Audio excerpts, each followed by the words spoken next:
আমার হচ্ছে আমি আইসা দেখি বাড়ির মধ্যে আমার এই অবস্থা, খুবই খারাপ অবস্থা। আইসা দেখি আমাদের বাসায় ডাকাতি হয়েছে। আমার পাশের ফ্ল্যাটের রুমওয়ালা আমাকে ফোন দিছে, তখন আমি আসছি। আইসা দেখি যে এই অবস্থা, আমার নগদ ৬৩,৫০০ টাকার মতো আলমারি ভাইঙ্গা নিয়ে গেছে।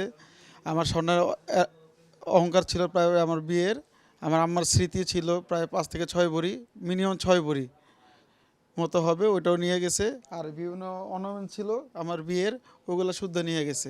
কারণ আমি পুরো নিঃস্ব হয়ে গেছি স্যার। মানে আমার কোনো ভাষা নেই যে আমি যে কী বলবো আর কি।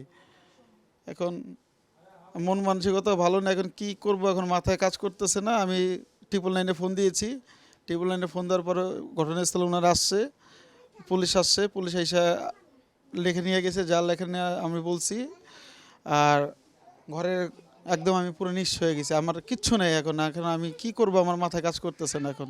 এখন আমি আবেদন করতেছি যে এটা যেন যথার্থ ব্যবস্থা নেওয়া হোক, যেন আ- আমার এইগুলো যেন ফিরে পাই, এবং আমার আমার এরকম হয়েছে কারো যেন এরকম না হয়।